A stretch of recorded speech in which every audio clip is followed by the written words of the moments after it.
I mentioned that we're on 2 sites, and so the way it works, we've got the two Thornley House and Horton Vale. So if you go to Thornley House, that's what you get. What can you see there?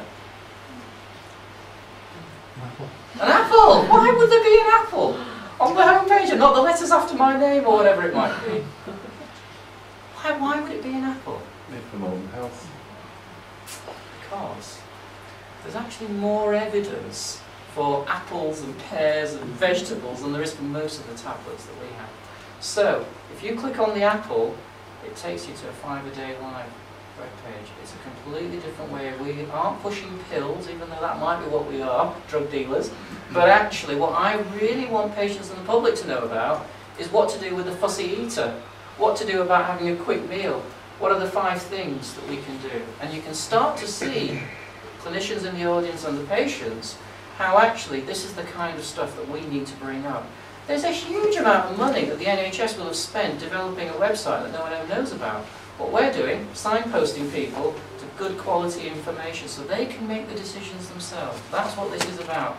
The New World Order, the information age, is not about the doctor will fix you.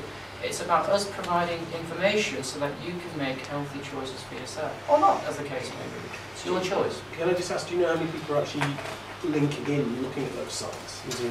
Yes, we do. I'll come back to what the website says, but at the moment we are getting over 2,000 unique hits a month and over 6,000 pages are read, and the numbers are going up and up and up.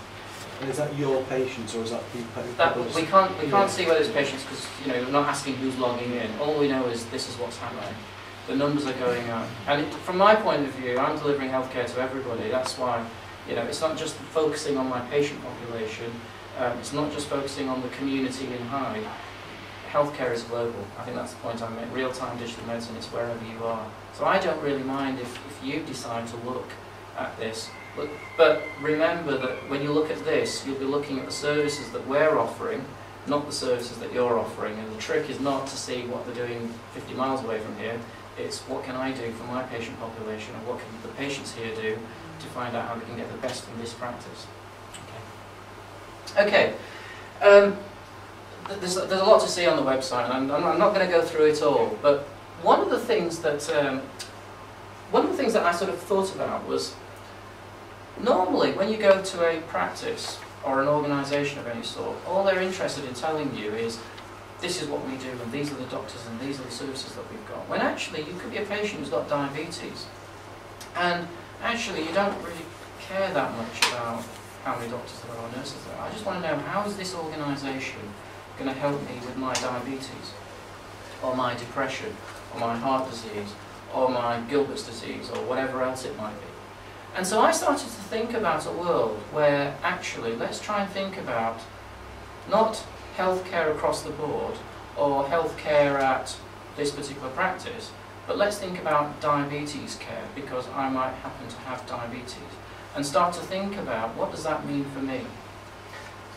And so what we did was we created 7 different areas of interest. 5 conditions: depression, diabetes, hypertension, eczema, and heart disease.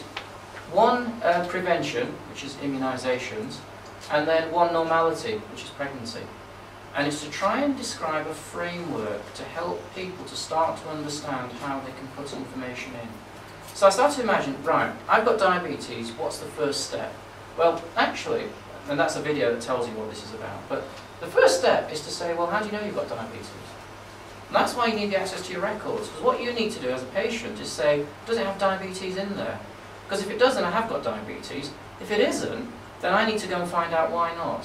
Have I got diabetes or haven't I?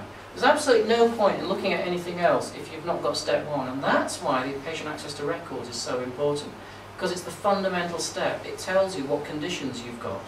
So, I've actually described that when you've got access to your records, these are the terms that you should find in your list of problems. Step 2 is, well, what does it mean?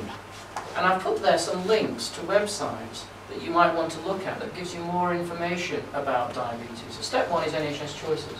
And when you click on that, it takes you straight to the page that's for patients with diabetes, so you can see what that's about. Step 2 is the map of medicine.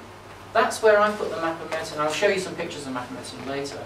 But I actually think that right at the very start, when you found out you've got diabetes, the next step is to find out what your choices are. What's the pathway for the patient with diabetes? Where do I fit in? So that's where I've put the Map of Medicine pathway. So when you click on that, it takes you straight to the diabetes Map of Medicine pathway. Step 3 is patient.co.uk. Do you give out patient.co.uk leaflets? No. Some people do, some people don't. It's something that's linked into the clinical system. It's a one-pager. So some people don't want pages and pages and don't want volumes and volumes. And it just gives you one page on, this is what diabetes is. I think it's similar to the EMIS Mentor one. Yes, yeah, it's exactly the same. EMIS Mentor uses, EMIS Mentor uses, so those leaflets that we're printing off using Mentor is the same thing. It's just the internet version of it. Diabetes UK is a user group, a support group that's been set up by clinicians as well as by patients. And it's a great resource, so again, they'll tell you a little bit more. We've got a very large Asian population in our practice. We've got about 3,000 Bengali patients. Very, very challenging, lots of poorly controlled diabetes and so on. And so that's where we've put a link into Asian recipes. So if they want to have their curries and things, let's have one that's sort of more diabetes friendly. You should order. Absolutely. But again, notice how I actually think those things are more important than the things that we go further down. The next step, after you've understood what some of the choices around diabetes are, is to find out who's the team. The number of times I've seen patients who used to come in and say, "Doc, I've got diabetes, you fix me." And they've got no vision of all the other people that are there to support. So I've described the team that's around me, in fact around the patient, to support them. We've got healthcare assistants, we've got an Asian diabetes support worker, we've got specialist diabetic nurses, we've got pharmacists, podiatrists and opticians. That's where we're now starting to describe this seamless service, where some of it is inside the practice and some of it's actually outside the practice, but we're all working together for, guess what? Diabetes. So starting to describe all the different people. Now step 4 is, what does it mean for you? The number of times I used to ask patients, how's your diabetes? Oh, it's fine, Doc. It's great. Oh, it's not so great. And I'm sort of sitting there scratching my head thinking, well, what does that mean? Is that good, bad, indifferent? So what I decided to do is say, well, let's start to try and explain to patients, what does diabetes mean for you? How do we as clinicians understand how your diabetes is going? And it's not rocket science, it's what's your blood pressure? What's your cholesterol? What's your Framingham risk? What's your smoking status? How obese are you and things? Of course, all these things are the things that they'll find in their access to records. So you can start to see now how what I'm doing is translating what's in their records with something that can help them to understand their diabetes. So that hopefully they'll stop coming in saying my diabetes is fine and start coming in saying, well, Doc, my blood pressure's great, I've stopped smoking, I've lost weight, but I'm a little bit worried about the fact that my cholesterol's still high. Wouldn't that be great if a patient could do that? Okay, so let's go further. Step 5 is, well, what do we need you to do? The number of times I have a patient who come in for a medication review and they plonk themselves down in front of me, and they've not done any of their blood tests, and they've not been to the nurse, and actually probably knows a lot more about diabetes than I do, and the lifestyle changes and so on.